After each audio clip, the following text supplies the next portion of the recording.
Buenos días, iglesia. Bienvenidos a todos.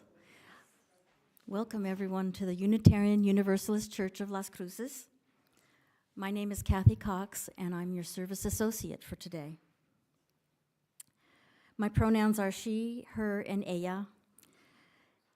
We share visual descriptions of ourselves to ensure everyone, including people with low or no vision, can fully participate.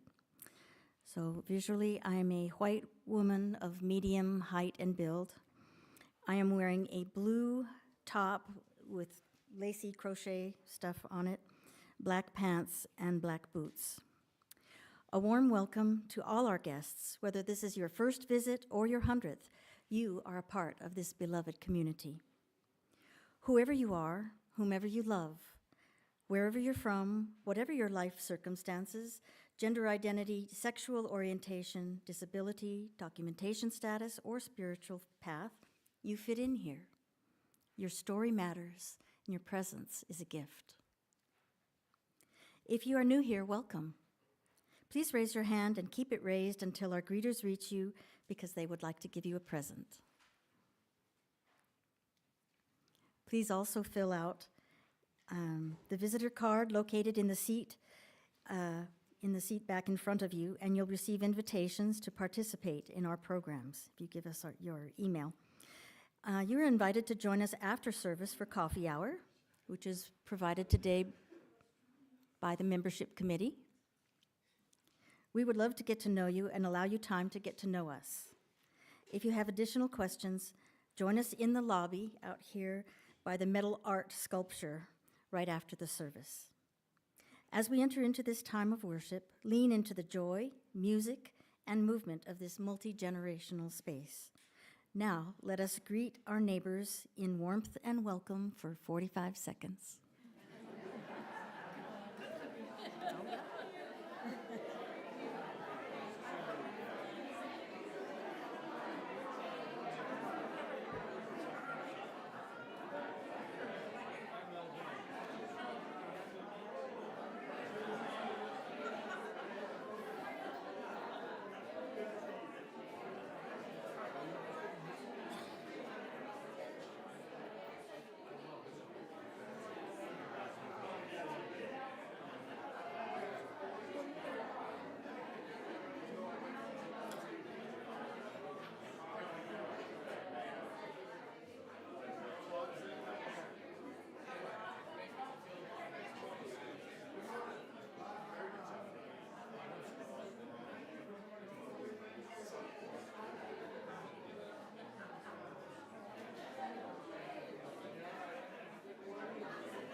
Good morning, everyone.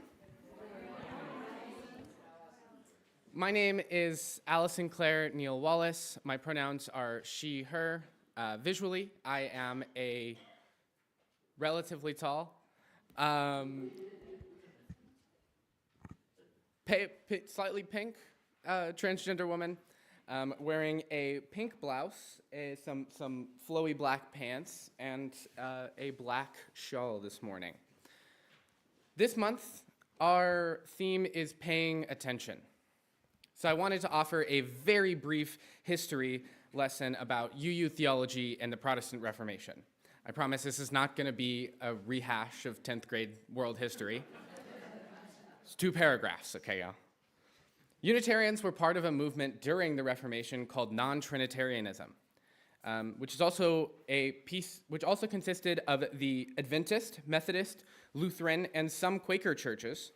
And it's also a piece of religious history that we share with the Mormons, Jehovah's Witnesses, Pentecostals, and a few other evangelical Christian denominations. The first Unitarian church by name was in Romania, taking the name Unitarian in 1638. Unitarianism would reach the British Isles in the 1700s, and as a result of the Enlightenment, and would see the first Unitarian congregation founded in London at the Essex Street Church in 1774. It would be 51 years later that the American Unitarian Association was founded. Universalism is a little bit more complicated as it is more of a school of thought than a religious denomination. Though there was an American Universalist church founded in 1793, which folded in with the American Unitarian Association to create the UUA, the core of Christian Universalism, which is one of our religious origins, is that all souls will be saved and made right in the eyes of God. This is an idea often called universal salvation, and it's a side of our faith that I personally hold closer to my heart. Nikolaus Zinzendorf, who was a poet and author, and you could consider him a philosopher maybe, coined the phrase religion of the heart in his works regarding the Protestant movement in early America. I believe this to be a core of UU theology and philosophy, and will be the core of my service today.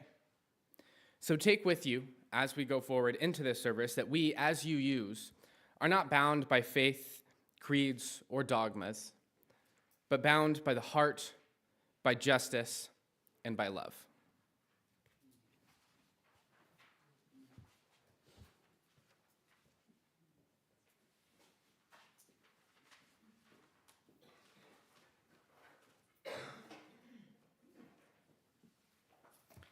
Good morning, everyone.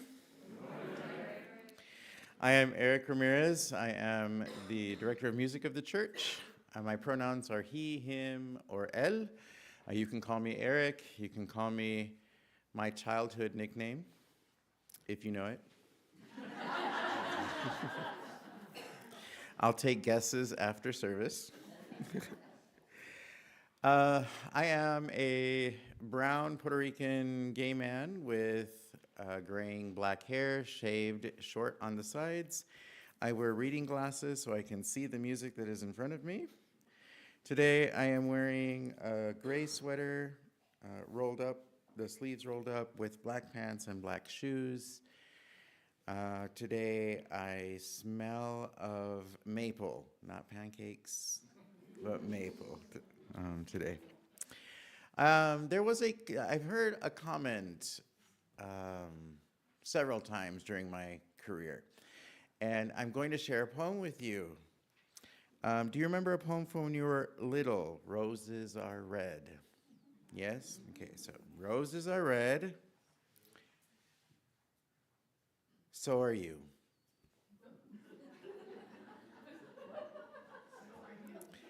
There's a point to this. I have had the complaint by people that don't understand the poetry that we are singing. The words for me as a music director are paramount when it comes to what we are saying. They are the tenets of this church. They are tenets of what you believe. And I would feel absolutely appalled with myself if I cut out some of the things that you believe. Eric, this hymn has 18 verses. Why are we singing all of them? I promise you, if I find an 18-verse hymn, I will gladly share it with you one time in your life, but no. I respect the poetry and I respect the beliefs of those that wrote the words. And so if you come to a hymn and you're like, oh, Eric, we're doing 4 verses of a hymn, think about what we're singing. Today, our opening hymn, our gathering hymn, is Wake Now My Senses, number 298. Would you rise and body your spirit as you are able as we sing together?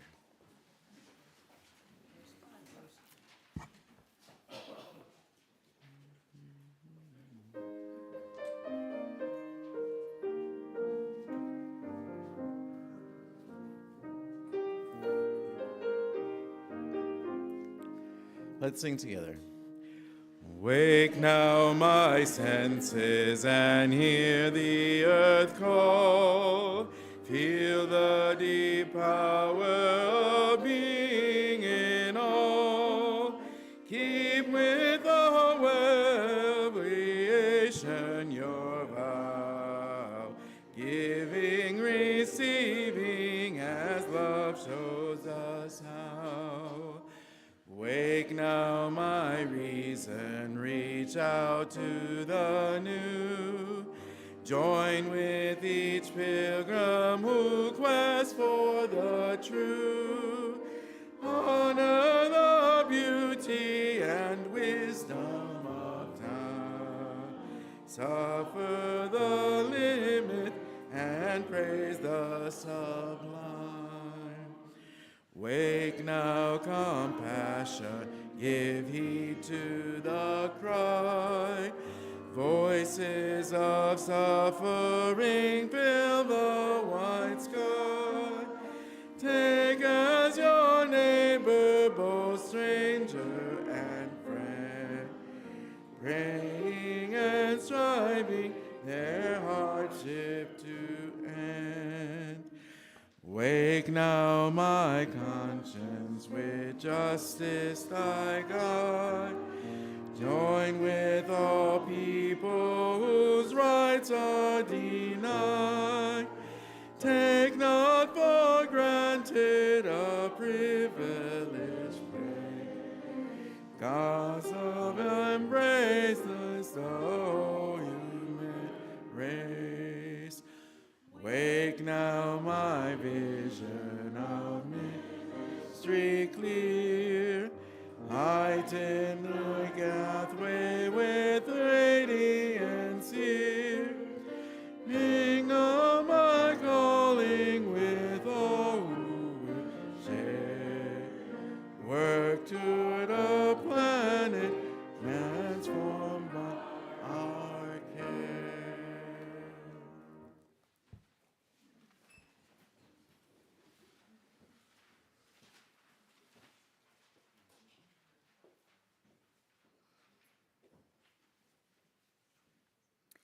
In our Unitarian Universalist tradition, we light a chalice as a symbol of our shared faith and community. As Allison lights our chalice here in the sanctuary, we invite those joining us online to share in the chat where you are lighting yours. For the web of life. We light this chalice for the web of life which sustains us, for the sacred circle of life in which we have our being, for the earth, the sky, above and below, and for our Mother Earth, and for the mystery. Now please rise in body or spirit in joining me in saying our church's affirmation of covenant, followed by the doxology in English and Spanish. The words are on the screen. Love is the doctrine of this church. The quest for truth is our sacrament, and service is our prayer.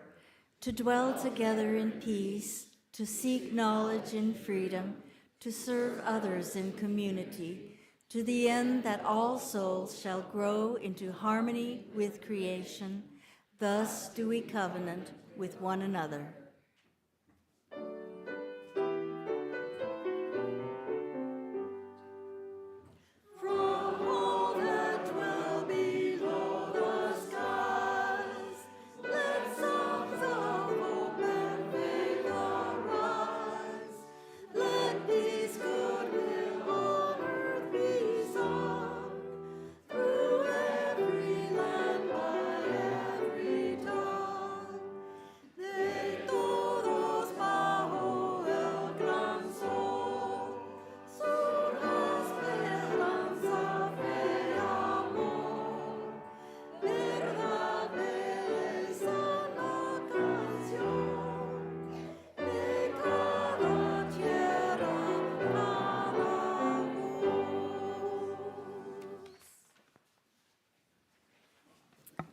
Now the wisdom story by Kelly.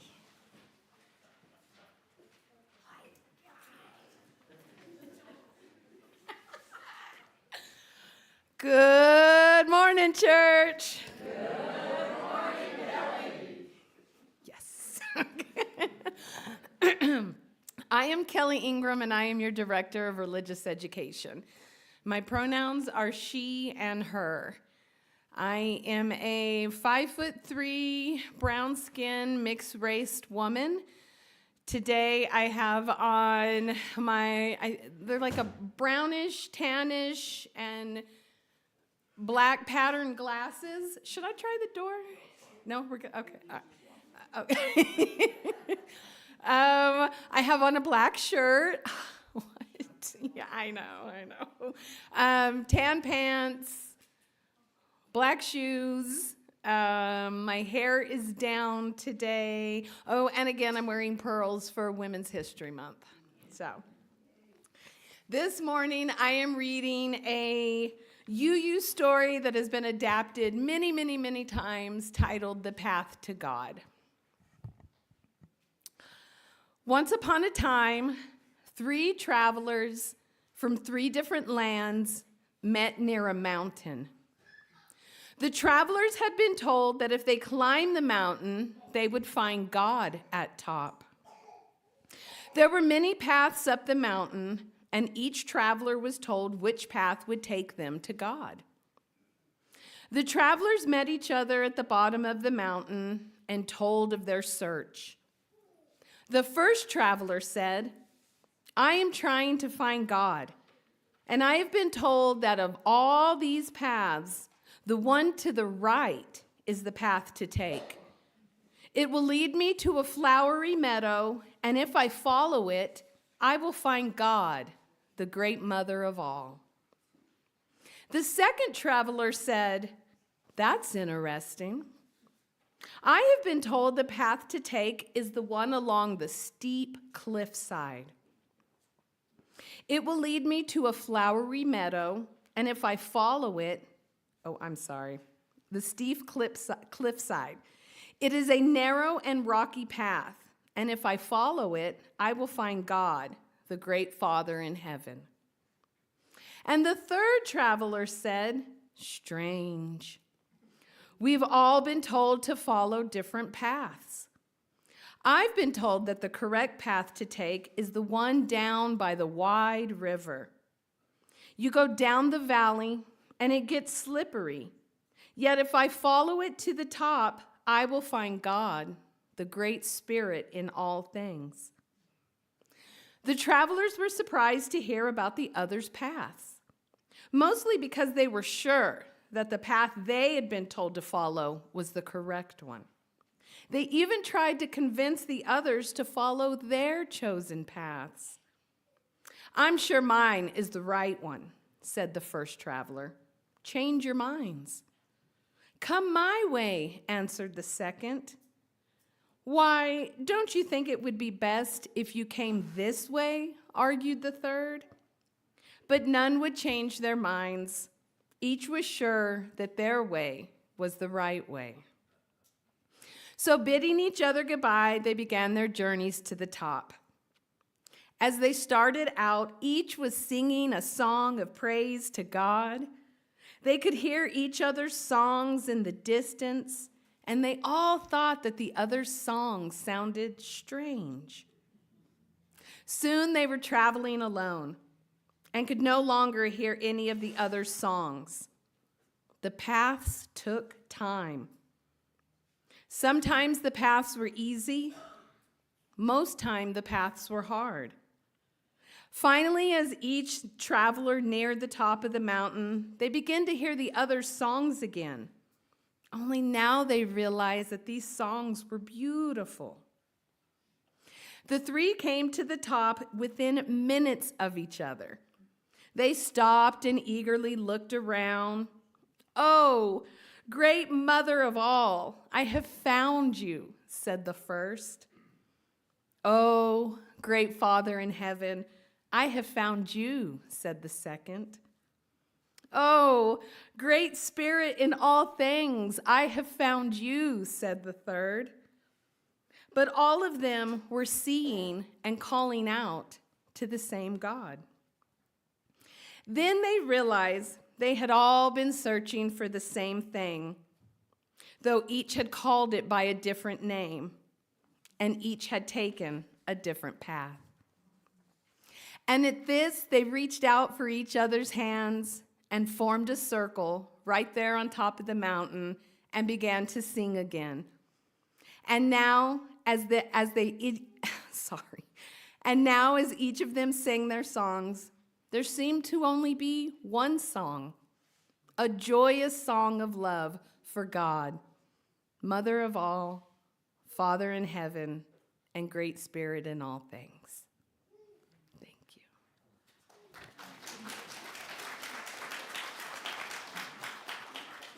And now we will be led in 2 rounds of the children's blessing. Any youths that would like to follow me after the first round, we will exit these doors.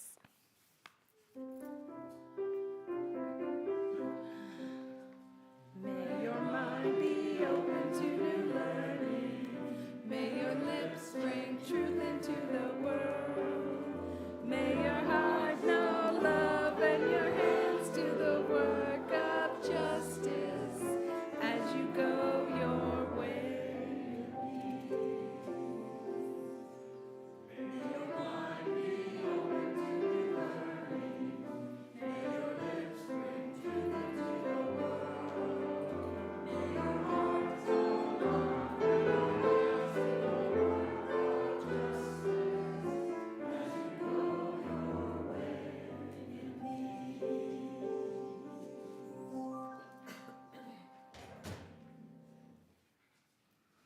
As we enter this quiet moment together, I invite you to pause and take a steady, gentle breath in and out.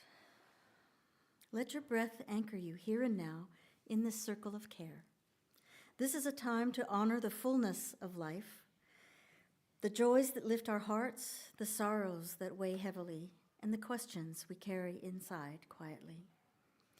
Whatever you bring this morning, know this: you are not alone. You are held here. In the wider world, we hold those who journey through grief and uncertainty, federal workers facing job loss and instability, immigrants seeking safety, trans and non-binary beloveds, women and people of color, those living with illness or disability confronting injustice. We hold up all who live under the shadow of war and violence. May peace, however fragile, find a way. We honor their courage. We carry them in love. In this gathered community, we take a sacred pause to share what rests on our hearts.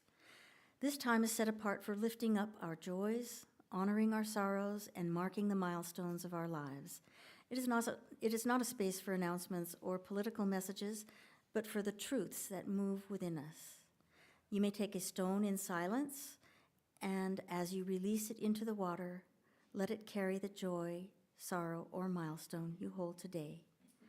May the ripples remind us what we carry is ours, is never ours alone.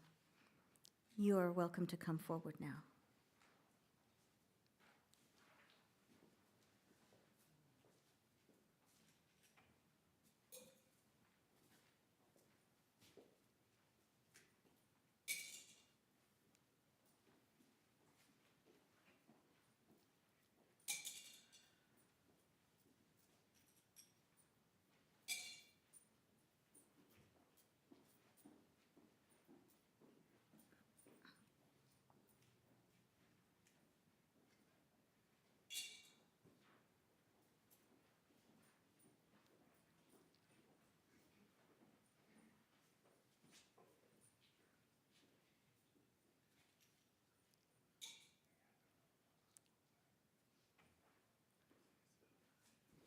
As we close, I offer this final stone for all the unspoken prayers that live in our hearts, joys and sorrows, griefs, milestones, and gratitude, held tenderly by this community.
As we gather in this sacred space, we are invited to invest in our church's mission and shared life. The offering we take today and every Sunday is more than financial support. It's a reflection of our commitment to this community and the values we strive to live out: love, justice, welcome, and care. Our church depends on each of us. Your generosity sustains our worship programs, partnerships, and our ability to grow in faith and service. Whether you make a one-time gift, support today's Change for Change partner, or fulfill your annual pledge, every contribution helps strengthen our community and extend our reach. This quarter, our Change for Change partner is Cherished Canine All-Breed Rescue.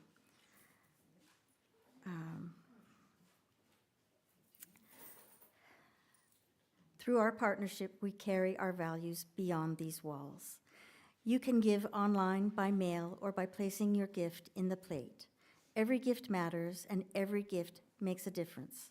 The offering will now be given and gratefully received.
The reading today is entitled The Butterfly Effect, and it is by Dana Capasso. The delicate, flapping wings of a butterfly have the power to set molecules of air in motion, in turn moving more molecules of air. A tiny act that is eventually capable of affecting weather patterns on the other side of the planet. This notion comes from a concept within chaos theory called the butterfly effect. Simply, the butterfly effect refers to a phenomena in our world in which a small change in one place can result in equal or greater changes elsewhere. This may seem crazy, a tiny butterfly changing global weather patterns. Not only is the butterfly effect a real scientific theory, but it's also an intriguing philosophical idea. I say all this because the butterfly effect the butterfly effect affects the way I live and the decisions that I make in a way that no ideas about God ever have. I'm no meteorologist, nor am I well versed in entomology, but ever since learning about the butterfly effect, I have been attracted to it because it demonstrates an important principle that is often forgotten. Namely, each of our actions has effects that are more profound than we think.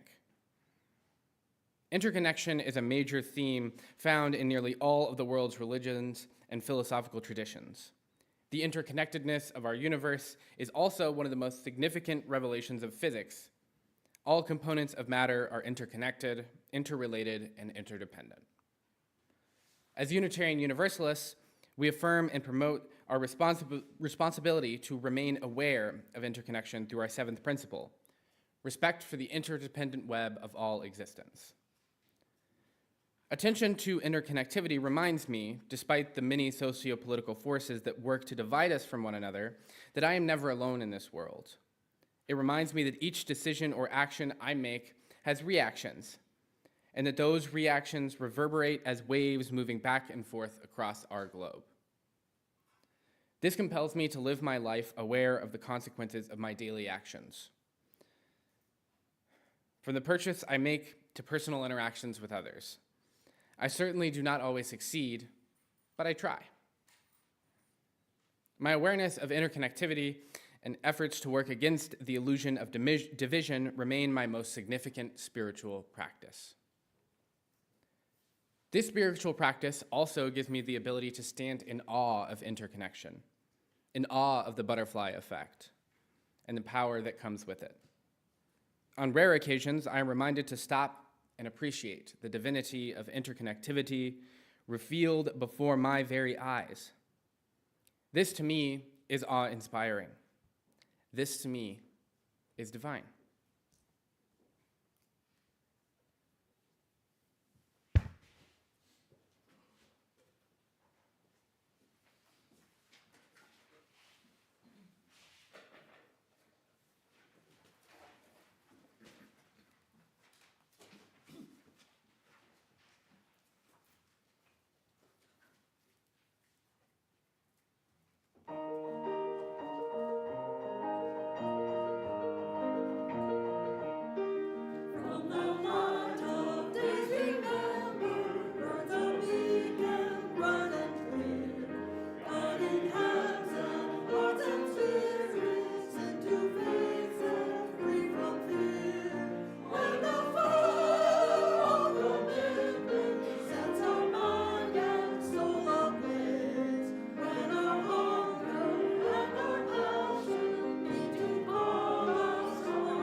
All right, here we go.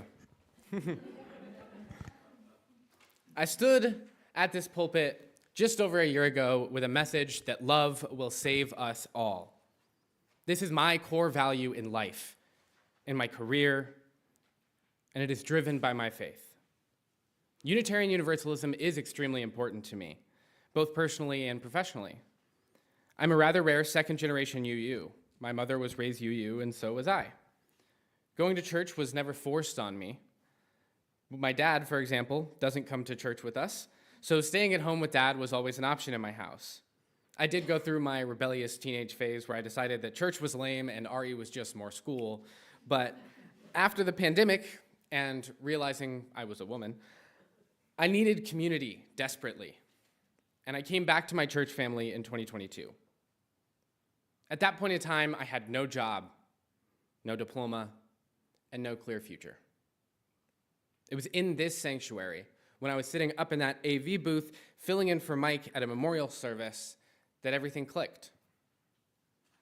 The memorial was for Maggie Reynolds, the late spouse of a former county commissioner. I watched as multiple local officials stood up to speak about her. All of these people from a world I so desperately wanted to be a part of stood at this pulpit. I was paying close attention and realizing that my dreams were not only realistic, but right in my grasp. Religious community has been important to humans all over the world for all of written history. This reality is a core tenet of UUism. It is the reason, stated or not, that we teach all our youth about world religions. Because this is not a church that brings a single religion or a single faith to its members. It's a church that brings something so much more important: community. We join together in this intergenerational space in love and in harmony, in the pursuit of justice, compassion, and equity. We join together in unity, as many parts of one whole body. We join together as individuals who share an origin of our essence of being, not through inherent creation or through any learned behavior, but through an innate knowledge of what it is to be a human, to be one part of a whole substance. This morning, much like the three travelers in our wisdom story, I'm going to draw three paths to the idea of God. Much like Kelly just did, I said that. The first and the origin of the idea of God as essence is from Jewish early modern philosopher Baruch Spinoza, who was very far ahead of his time in religious philosophy. Spinoza first penned the idea of God as a substance that has all possible attributes, that is the very basis of everything. Spinoza's argument was not that God was a divine creator, but that God was divinity itself, an immutable and indivisible essence that precluded all things. If that sounds familiar to you, it is because it is very similar to our seventh UU value. We respect the interwoven nature of the universe, or in simpler terms, the interconnected web of existence. Spinoza's idea of God was very unique for the 17th century and would ultimately get him excommunicated by the Sephardic community of Amsterdam. It's called the Writ of Harem, I believe. That's how you pronounce it. His absolute opposition to the anthropomorphizing of God was deemed too radical for his time. Spinoza says, "By God, I understand a being absolutely infinite, a substance containing an infinity of attributes, of which each one expresses an eternal and infinite essence."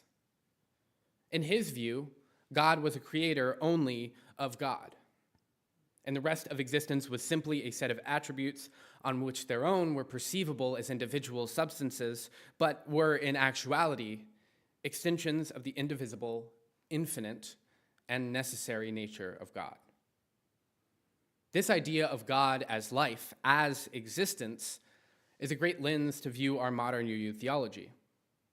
As UUs, we have core values, all centering around living love. In Unitarian Universalism, God is love. The idea of God as love is what I brought to you last year.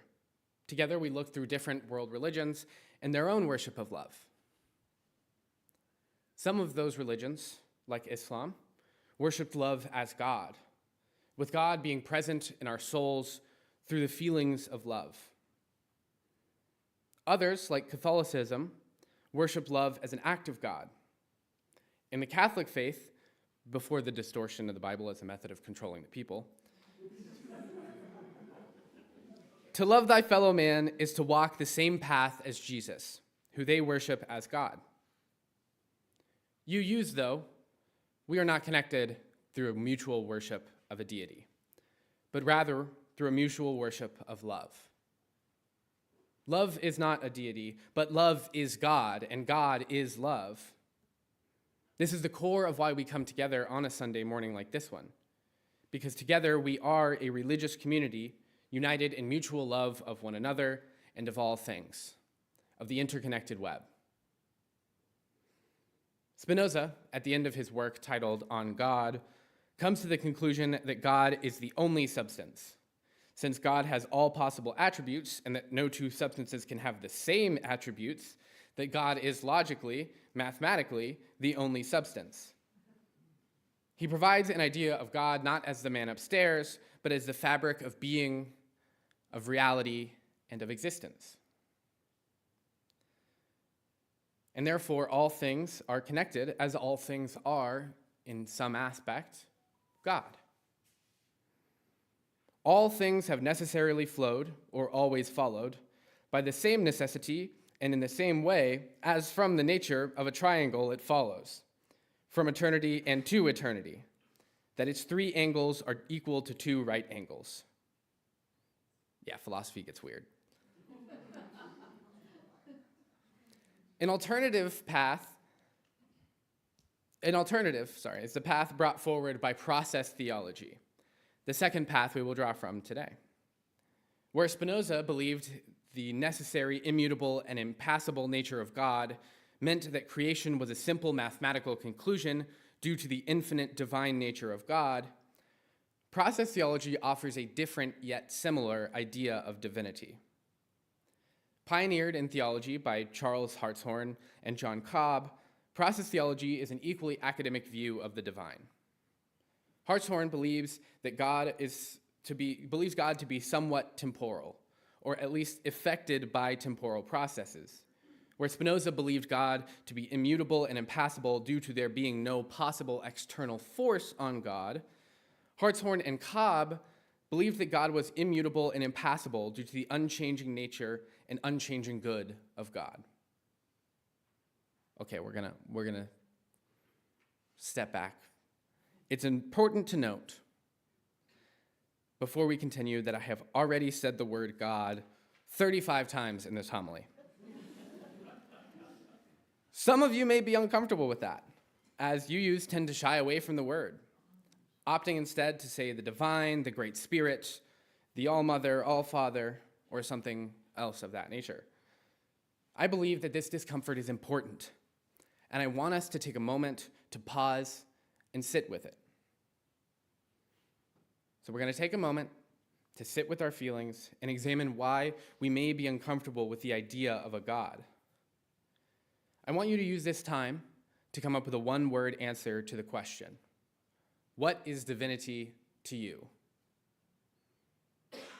I want you to really feel the question without pressure to present, because oftentimes divinity is personal and is better left unspoken.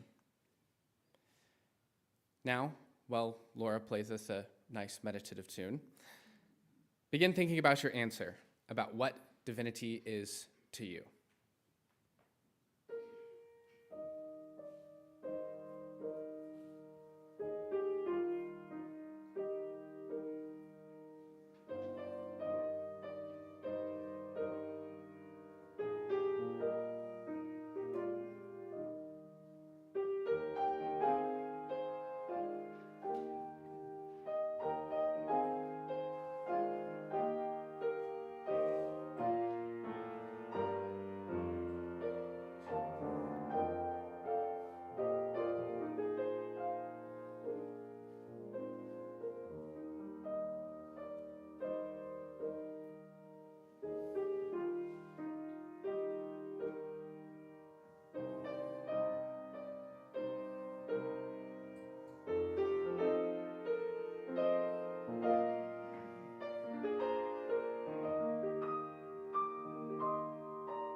Let us all now take a breath.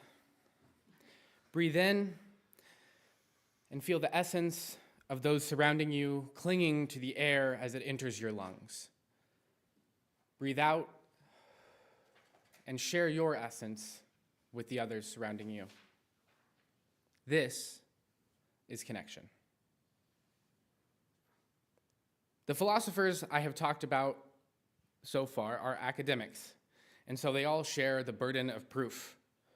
To write about an ontological expression of God, they first had to share their philosophical proof of the existence of God. Spinoza's proof is that in a world where no two substances are the same, where God is infinite and possesses all possible attributes, then logically, there is no other explanation for existence itself than the existence of God. Hartshorne, on the other hand, rejects the argument that God does or does not exist. Instead, that the arguments for the existence of gods are themselves the proof, offering a metaphor of the many reinforcing strands of a steel cable, winding together to make the argument strong. Now, I'm well aware that most of that doesn't really make any sense, but it is important to contrast the inherent conflict of philosophy to the radical acceptance of UU theology. Part of that radical acceptance is a remnant of the Universalists, who, contrary to popular belief, did in fact believe in purgatory and atonement in the afterlife. Early modern theology was driven by fear of the church, of the king, and of God. Process theology, on the other hand, offers an idea of God as being persuasive rather than coercive. Process theologians argue in favor of self-determination and free will, rather than the early modern idea of an omnipotent, oppressive God. It is our third source that brings me to now, modern UU theology. Our relatively recently adopted 8th UU value reads, "We are a house without walls, a congregation without spiritual boundaries. We are a supportive path towards a better world and a better you." Our history as UUs is one of Christian theology, from our origins with the non-Trinitarian movement to the Christian Universalists who built much of the functional structure of the modern UUA. Our origin is a Christian one. Modern UU theology does not reject our Christian heritage, but rather seeks to expand upon it, building us from a liberal Christian faith to a house without walls, to a religion of the heart. As I said earlier, in Unitarian Universalism, God is love. In regards to the existence of a higher power, we find the only rejection in UU theology. We reject the burden of proving God's existence, or even the need for a belief in God. This is from the UUA website in the section under belief in a higher power. Unitarian Universalists have many ways of naming what is sacred. Some believe in a God, some don't believe in a God. Some believe in a sacred force at work in the world and call it love, mystery, source of all, or spirit of life.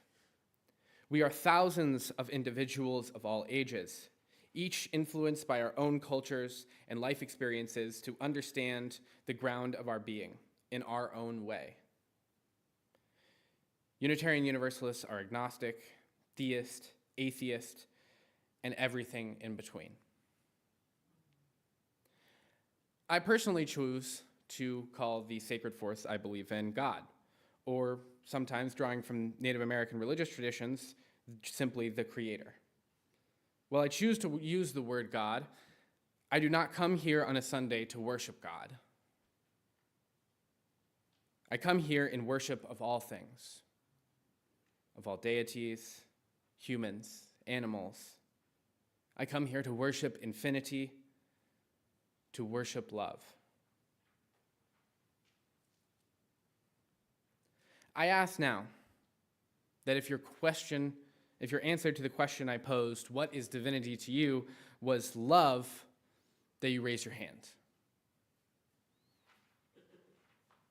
All right, wonderful, wonderful. I was scared that that wasn't going to work. To be a Unitarian Universalist is not to subscribe to a single ideology or theology or dogma or creed. I have always been interested in the question of what makes a UU, because it is not exactly very clear. We come from such a wide variety of backgrounds, from different sources spiritually and educationally even. But the answer has always been right up on the screen every single Sunday.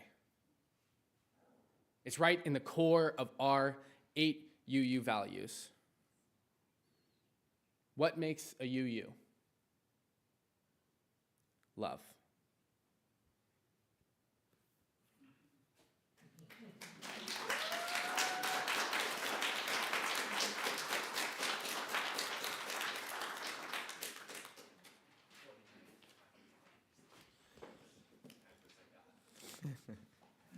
Yay. Would you rise and body your spirit as you are able with me as we sing number 10, Immortal Love.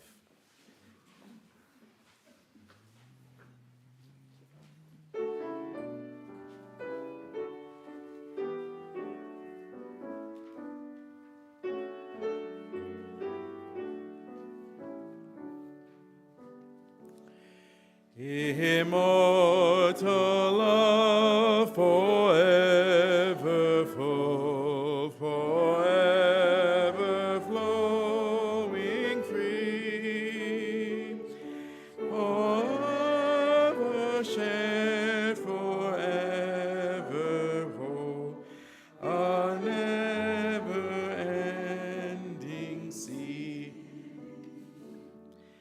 Our onward drips all the names above, but love alone knows whence it came and comprehendeth love. Blow winds of love, awake and blow the mist of hate away. Sing out, O true of thine, and tell how wide and far we stray. The letter falls, the system falls, and every symbol wanes. The Spirit overseeing eternal love remains.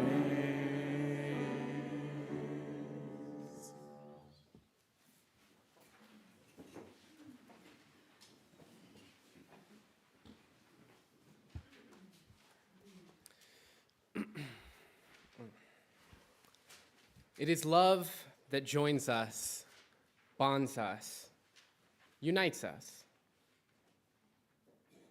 We are not here in the pursuit or worship of a sole deity, but in the pursuit of justice. It is our backgrounds that make us unique, and the variety of those backgrounds that makes UUs what we are. Unitarian Universalism is a religion of the heart. Our Unitarian origins compel us to speak of creation, as we do in our affirmation of covenant.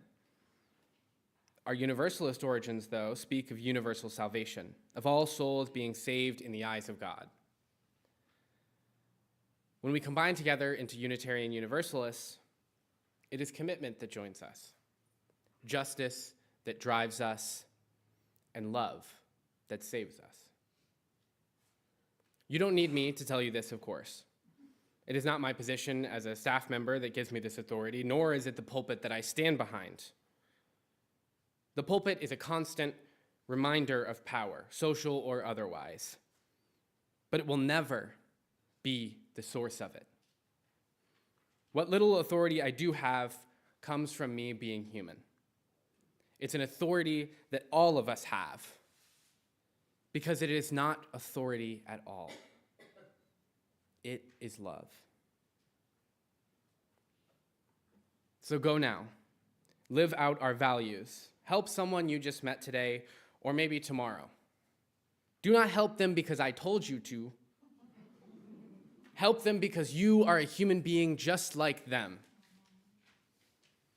A human being filled with and driven by love and by justice. I said at the end of my Love Will Save Us All service that the shield of love will forever be stronger than the sword of hate. That we are the vanguard, fighting with love in a time of increased hate and division.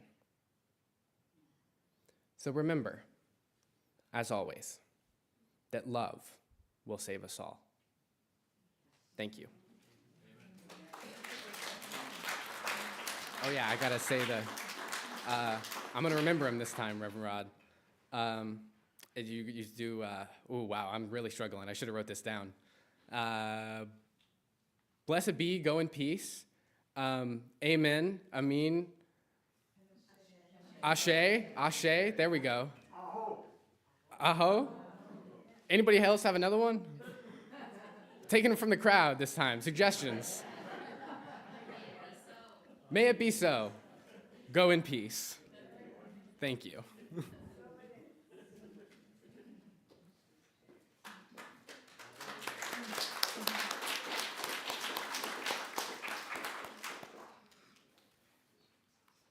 And now it's time to extinguish the flame. Please join me in saying the words to extinguish the flame. The words should be on the screen. We extinguish this flame, but not the light of truth, the warmth of community, or the fire of commitment. These we carry in our hearts until we are together again.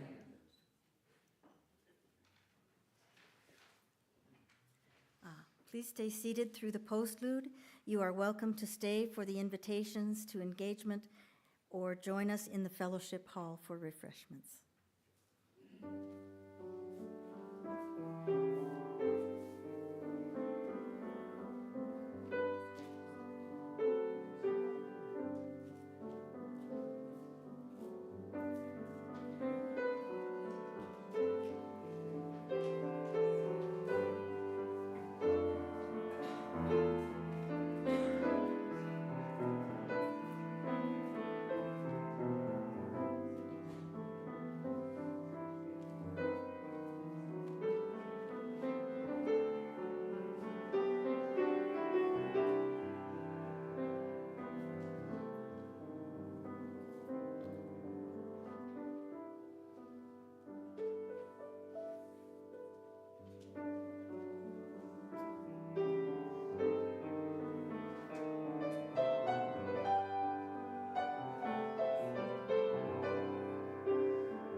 Such talent. Thank you, Laura. She combined two of my favorite songs. That was great. Okay, if you want to go to coffee, you can go now, or you can wait and listen to me. And I want to acknowledge that I am celebrating International Women's Day by wearing red today. I have my red vest on, and there's a story that goes with that, which I'm happy to share at another time. Okay. The Tombaugh Art Gallery actually had their grand opening Friday night, but you can still go and see. In fact, you can see it for quite a while. It's available through until April 3rd, I believe. But anyway, it's called Springtime. So the 20th of this month is the first day of spring. So, and also Nowruz, which is a Persian holiday representing spring. So it's the same day. Okay, so go and check that out after this.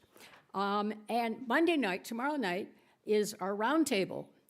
And it's going to be about surviving in states with low life expectancy, West Virginia and New Mexico, with very low life expectancy, because we have a very high rate of poverty. And the West Virginia portion is going to be presented by the director of the Southern Appalachian Labor School by the name of John David. And then also the New Mexico side, or also West Virginia, which is studying it so much lately, by our own Kelly Weston.